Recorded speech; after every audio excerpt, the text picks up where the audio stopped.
so what is your name? What do you do here? And where is here? Where are we right now? And who are we with? Okay, so my name is Claudio Quesada. I am from Costa Rica. I speak Spanish, so I'm going to try my best English today. We are in Pacuar Reserve, and I am the coordinator of science in the Pacuar Reserve. Well, that means that you have a ton to deal with because there's lots of different programs going on here. We had the chance to hear about a lot of it today and then actually walk through some of these programs, from the Agami to the turtle and the nesting to the jaguar, and see the camera traps. How does that all come together? Can you start maybe with the camera trap program? What does that look like, and how does that play into the science here? Okay, actually I'm going to start from the beginning. Go for it. We do more than science in the reserve. Our other main goal, so we have two main goals, is science, generate data, use that data for many different things, including providing this information to the government to take the best decision about conservation, not only in here, but applying what we learn every day and every year in here to other protected areas. But then there is another goal. There is environmental education. So we want the people to understand and get the information that we generate. So every time that we have the opportunity, we're gonna interact with people. We're gonna interact with students, with families, because we wanna share that information with everybody. That's actually the only way that people can protect. When we know and when we understand what is going on in the different processes that happen in nature, is the only way that people say, okay, and people realize, okay, I am part of this. They need me, and I need like everything that is happening in the different places.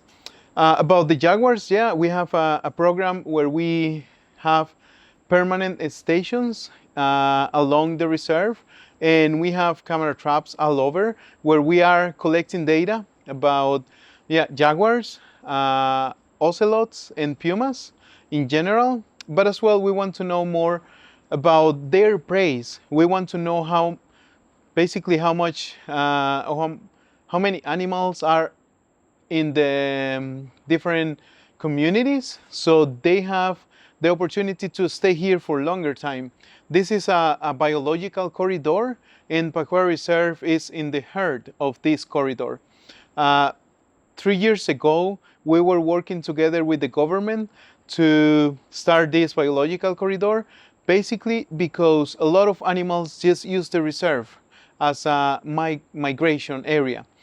One of them, and the most migratory animals that we have right now, is the jaguars. So we are working in partnership with other two organizations, Pantera and Coastal Jaguar Conservation, because we want to know where our jaguars go. And we have videos for the jaguars that normally pass by here in other protected areas, in other national parks in Costa Rica, and other national parks in Panama and Nicaragua. So they actually need a wide area. They need to migrate, they need to find other places, they need to have like this option to go outside of the reserve. And the only way they have to do they can do it is protecting like all this area there is along the coast in the Caribbean of Costa Rica. Okay, so Pacuar Reserve is essentially a part of a long wildlife corridor. Yeah, and so making sure there's camera traps, because jaguars can travel to and from, collaboratively working with other organizations and sharing that data, then you can actually identify individuals and see how far they're going because their range is so big. Yeah, the range is hundreds of kilometers. As I mentioned, Nicaragua sometimes, Panama sometimes. Yeah. So the Pacuar Reserve for them is just 1 or 2 days sometimes. We can see in the northern camera, we can see one jaguar, and in 2 days we see them getting out from the south of the reserve to whatever is in the south. So sometimes they just cross the reserve in 1 or 2 days. Sometimes we have some jaguars that stay here for 3 or 4 months. So they use it in different ways, and that's what we are trying to learn as well. Why just crossing the reserve? In other cases, especially females, when they come to breed the babies, they stay for 3 or 4 months until the babies grow a little bit more, because they feel really safe in here. Right. You know, we don't have poachers, Right. we don't have light pollution, we don't have noise pollution. It's a super natural place, natural area.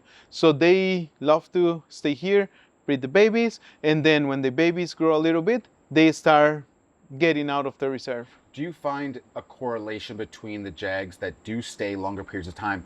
Does that fall in line at all for when the Agami heron is here? Because obviously you're talking about how they feed on them. So is there a correlation between them staying there when they are nesting? Okay, there is a correlation of the amount of jaguars that we see in the camel traps that we have in the Agami, close to the Agami island, depending on the time of the year. And yeah, when it's the nesting like season for Agami herons, yeah, we catch a lot of jaguars coming and going around the Agamis, because yeah, that's one of the most important predators for the Agamis. So they understand that it's an easy food for them, easy protein to catch. Right. So it's super easy for them, and we see a lot of jaguars going around the Agamis area when it's the nesting season. And we're speaking from Agami, and like I personally did not have that much information on that particular species, but you're saying how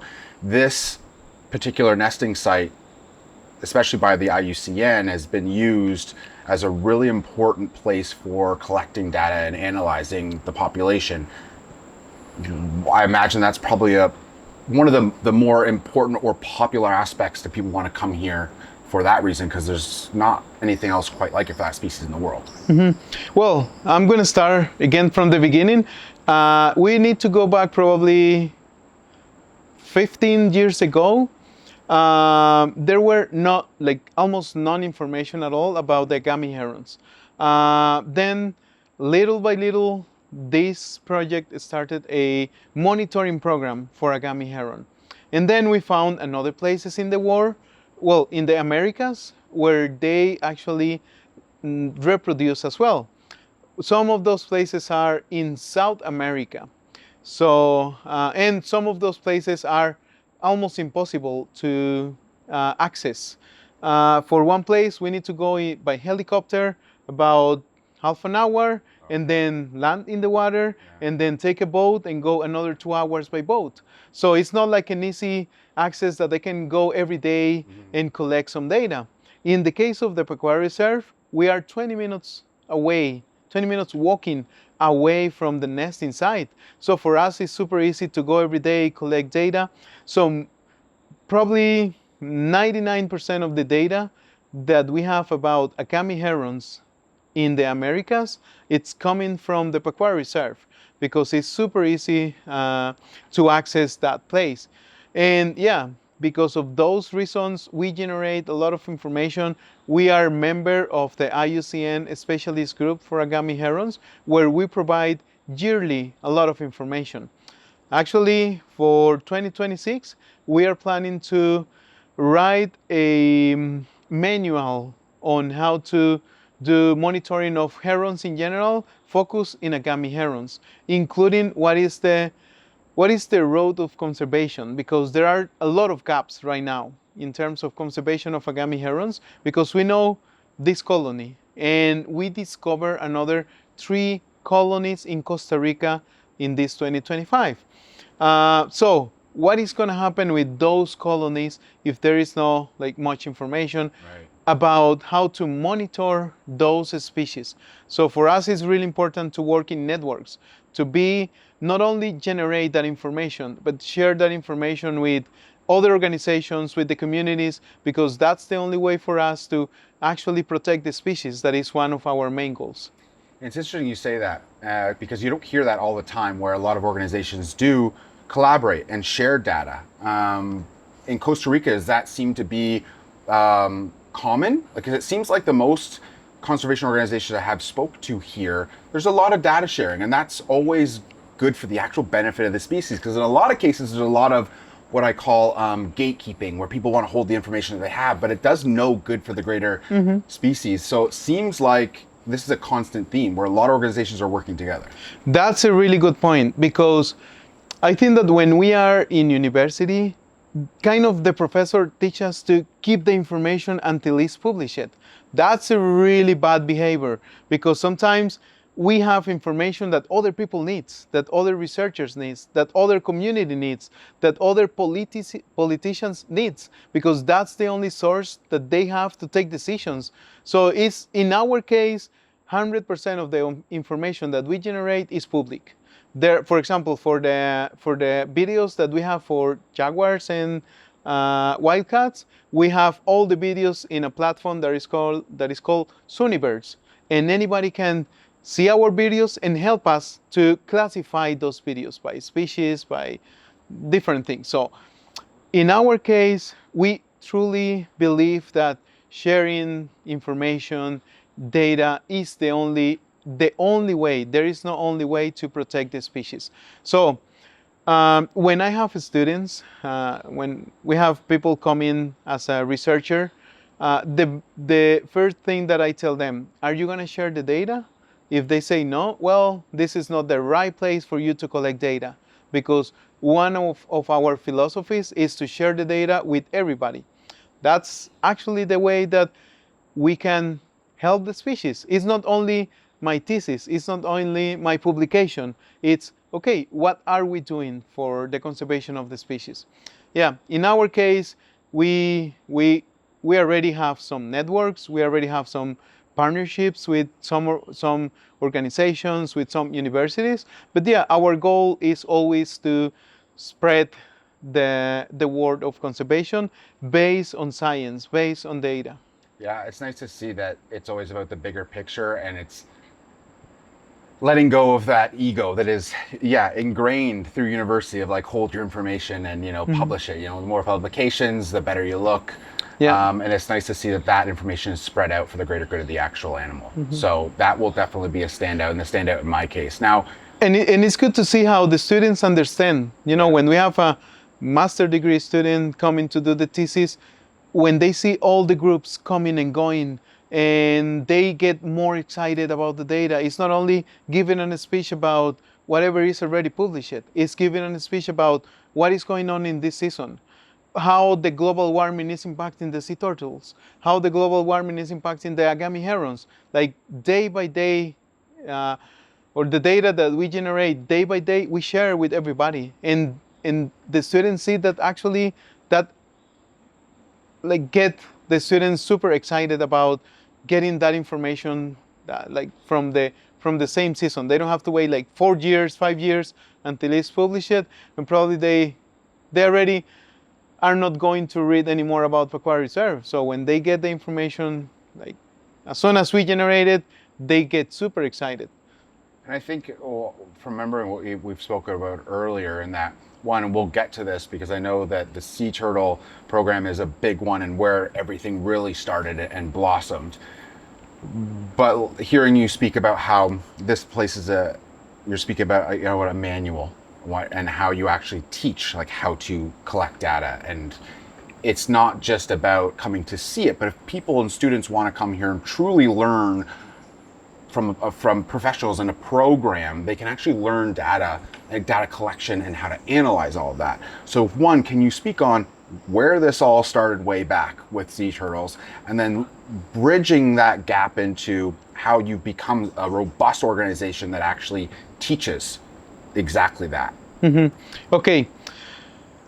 There are many different ways to explain how like this magic happened, because we can say it we can start saying that in 1989, almost 100% of the eggs were collected illegally. Poaching rate were 99%, probably sometimes a little bit more, 99.5. Why? Because people were that activity as probably the only way of source of protein during the whole year. And even using the meat and using the carapace of the hawksbill, that were the only thing that they have learned. So little by little, there were some people generating some information about the population are decreasing, the different species have less and less nests per season, and based on data, based on numbers, they start protecting.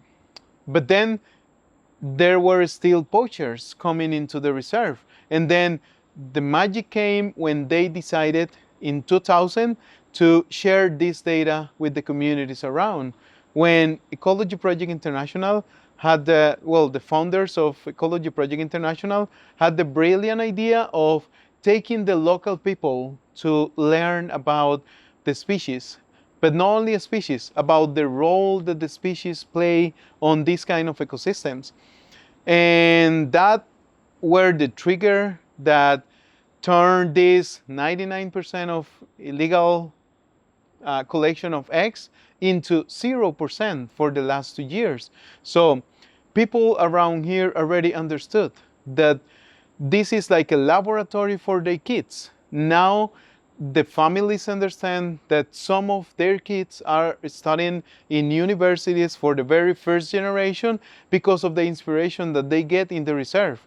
And when that starts to be a cycle, probably in 20 years, the cycle is going to stay this way because they are going to be proud of their kids. They are going to be proud of telling others, okay, I was a student in Pacuar Reserve.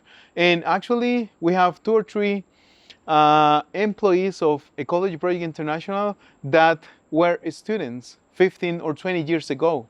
So this is the best way to explain how the magic happened about stopping this illegal trade of sea turtle subproducts in the illegal market.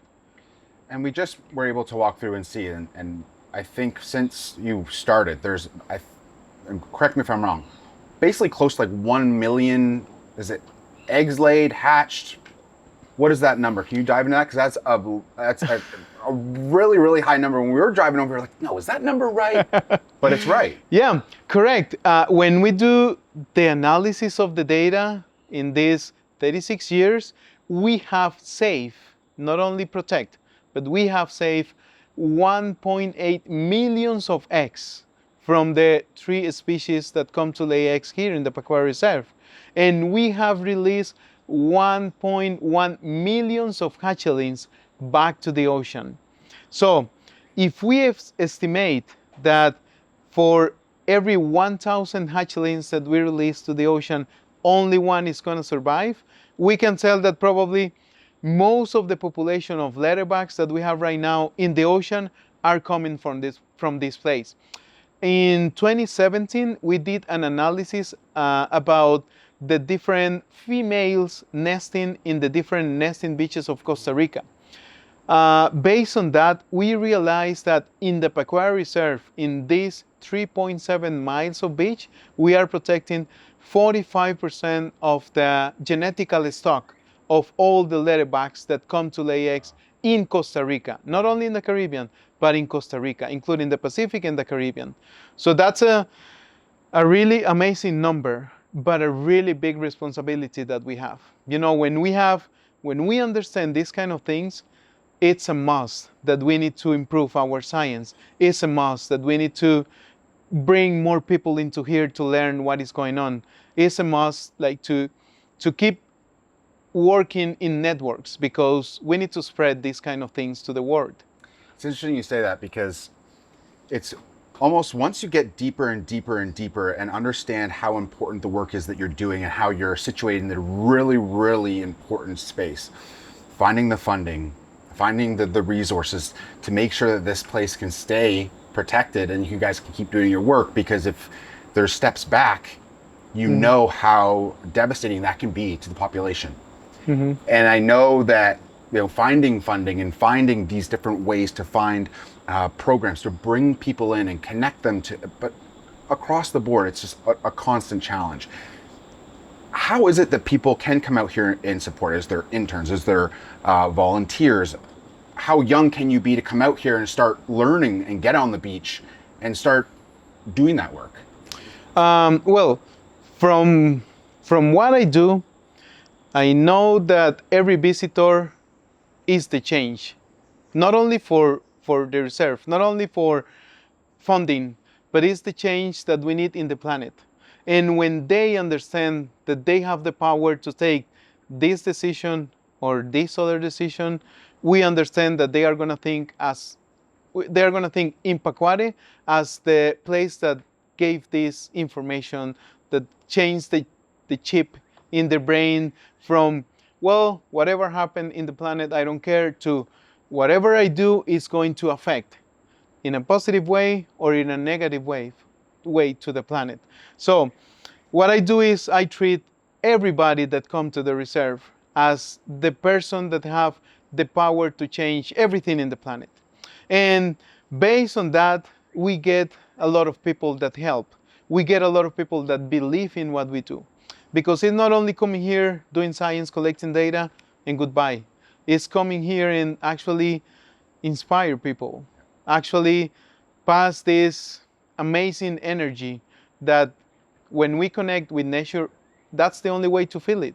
So one of my goals here is to tell the people, feel what is happening here, relax, don't think about whatever is outside of here, and just come here, get this energy, and when that happens, people believe, and people start changing their mind from whatever to, okay, I have the power to do something good for the planet and something good for the next generation, because we just basically borrow the planet for the next generation. What are we going to give to our kids? What are we going to give to in 2 or 3 generations? And we can give something better, but in my opinion, the best thing we can give is knowledge, science, uh, the power of, yeah, taking the best decisions.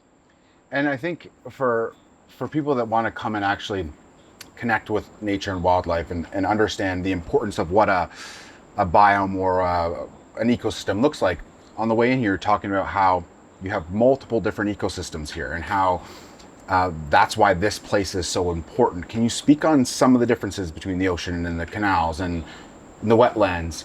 Why is this place so important ecologically? Well, I'm gonna summarize everything in transformation of energy. You know, we get some energy coming from up in the North Pole when the leatherbugs fit in there, and they bring that energy to the nesting sites in the tropics. That's a transformation of energy.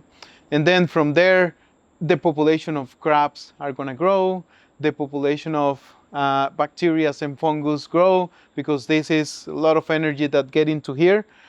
We were doing an analysis on how much energy is coming from the sea turtles to the sea. I'm sorry, to the beach, to the shore, and it's about 2 tons per year of Wow. just biomass in Okay. eggs. So just imagine that amount of Right. energy that is coming every time that the turtle lay the eggs. Every time that we complete a season, it's about 2 tons of biomass that is coming. So for sure, if there is no turtles, a lot of animals are going to get affected because they feed on that. And it's about conservation of leatherbugs, but it's about of conservation of the whole life cycle that this amazing process normally trigger. And we can go through the whole different ecosystems. We have the wetlands. How important are the wetlands to, for example, stop the erosion and the degradation of the beach? That's a really important thing that we need to understand. That's why when people just cut the first 10, 20 meters of the forest, the erosion is going to get there, yeah. and that's how that normally works. Then we have the rainforest with a lot of species. It's the most biodiversity ecosystem that we have in Costa Rica, the rainforest. And then we have the canals and the lagoons. Yeah, there is a lot of things going on in there, and that's one of the goals that we have for the future. Understand a little bit more what is going on in the canals and the lagoons, especially because there are some threats in chemicals used by some plantation of different things that we have in Costa Rica. So we need to understand what is going on, not only to stop those companies to produce, but the main goal is to understand what is going on, to work together with them to better understand how they can produce better quality of fruits, mostly the fruits that we export to other countries, better quality, but as well being more sustainable is one of our goals that when we talk about like companies that are around this whole ecosystem that we protect, is how we involve them in a good way. It's not getting there and fight against the different companies. No, it's okay, we have this data. Can we do these changes for you to be sustainable? You're going to produce anyway, and you're going to protect the ecosystems that we have around here.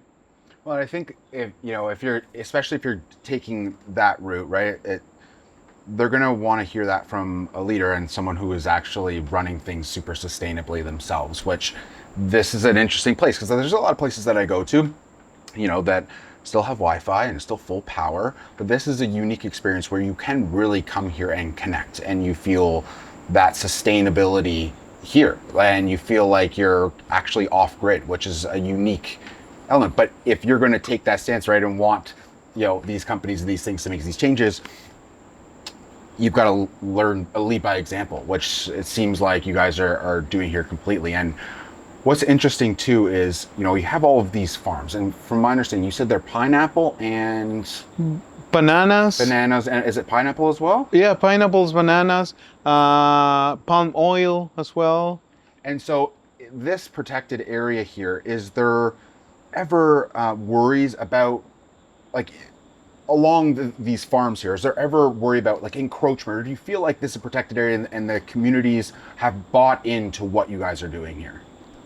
Well, unfortunately, in Costa Rica, even if by legislation they cannot grow the areas where they are growing bananas and pineapple, it's still happening. Yeah. In one or another way, they find a way to grow, and grow, and they are getting close to the reserve. The point is, remember, this is a biological corridor, and some animals just doesn't like to be close to the shore, close to the ocean.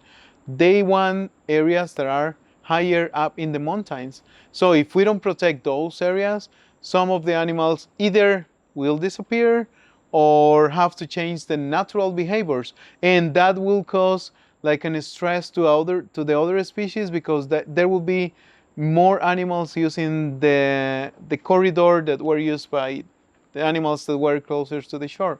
So yeah, in general, it's a big impact that we are causing, and we are humans, because we are part of this whole system that if we don't do anything, the people doesn't understand how bad it is to eat bananas in many ways, because the amount of chemicals they use to grow the bananas in natural conditions, the bananas grow in about 1 year and 2 months, and with the chemicals they use, they made it in 8 months, just to reduce the time to produce more money. So the whole point is, if you as a user, buyer, if you understand what is going on behind all that, well, probably you will be taking the best decisions. Think twice. Yeah, and there are options. That's the good thing. There are options. There is a lot of people doing research about those kind of things, like how to grow probably faster with less agrochemicals and being more sustainable. And we talk about, like, we have to manage all of these things. I know that as of basically tomorrow, that new game plan and as to what's that management plan looks like moving forward. Now, you've got all the way up until this point, and you've done so much.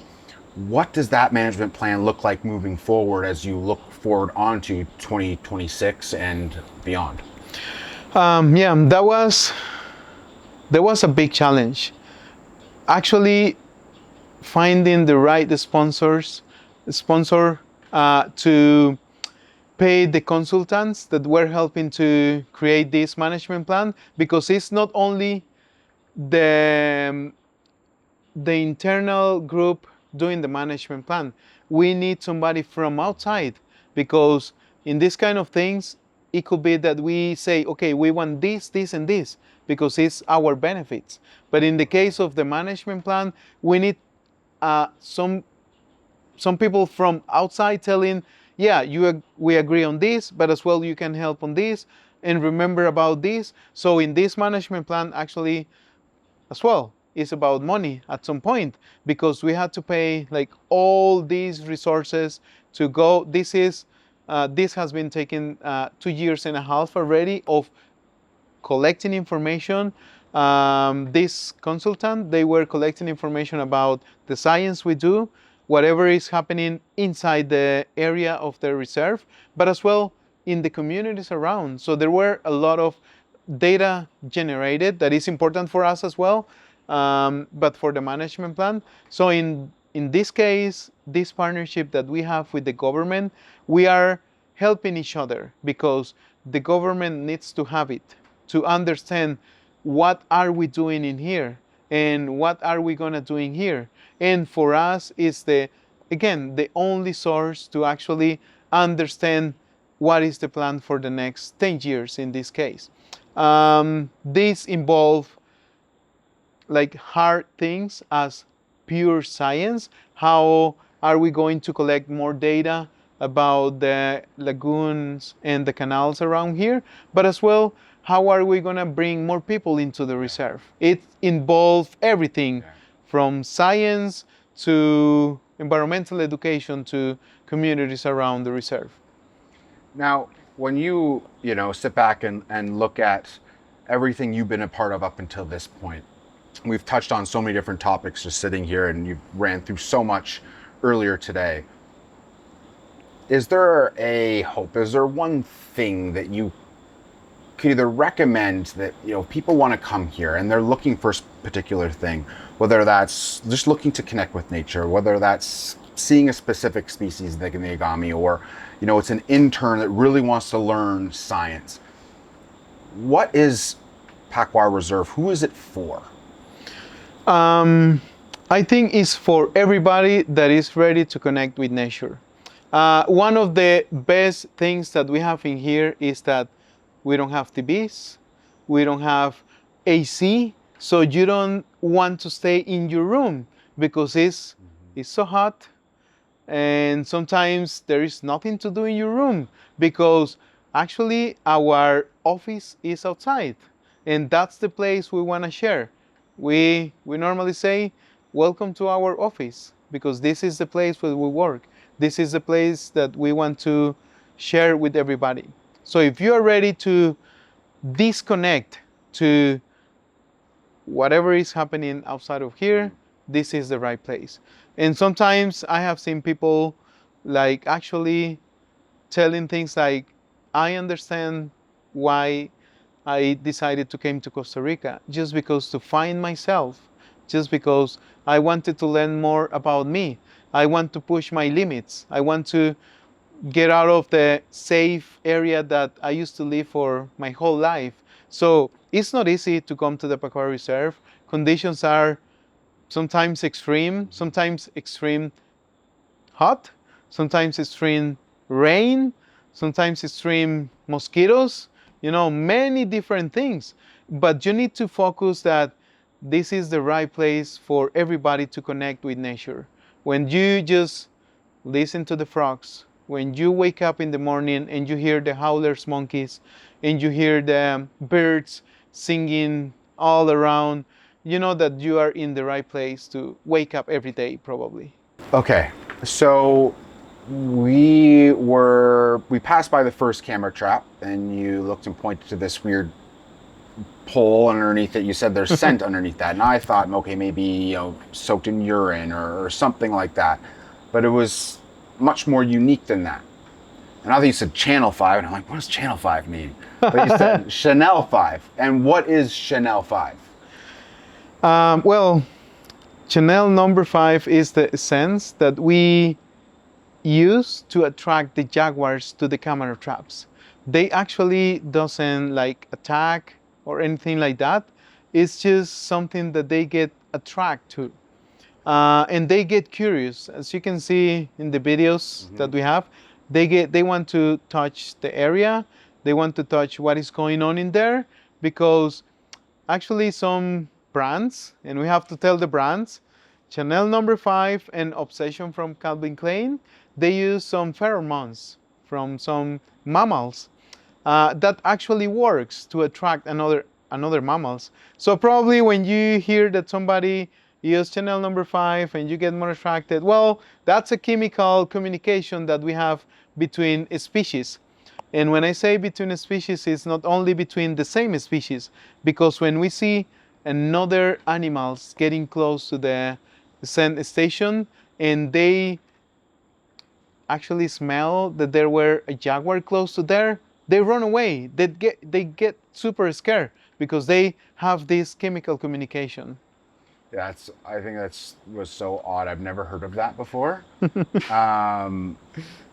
I feel like more people should know that, but at the same time, I think Chanel 5 should be dishing out more of their perfume to help conservation. Well, maybe we can find a way to have a conversation with the CEO of Chanel number 5 and being the most important sponsor that we have in Pequary Reserve, because every year we need to buy Chanel number 5, and we can tell by our experience how Chanel number 5 actually works as a chemical communication for mammals in general. And you were saying too, I think that the knockoffs don't work. Like, it has to be Chanel 5. Yeah, it has to be the real one. Yeah. Wild. No fakes. We have tried, because it's kind of expensive for this kind of projects. It's when we are looking for funding to buy a camera trap, it's like a luxury to buy Chanel number 5. So we have used the fake brands and doesn't work at all. That's so shocking. So you just learned about all the different programs happening here at Pequary Reserve. And I can assure you that there is so many programs. If you want to get involved and come and learn and disconnect, you can do that right here with Ecology Project International. And there's lots of ways that you can donate. So I'm going to let Claudio jump right into that and tell you all the ways in which you can follow the journey here at Pequary Reserve. And if you are eager enough to support any of the programs that we've talked about, you can support by donating at any of these links. There are many different ways to help. And you know that you're going to be helping not only science, not only helping us to generate data, but as well you have the opportunity to help students from Costa Rica to have the unique experience to come to the Pequary Reserve.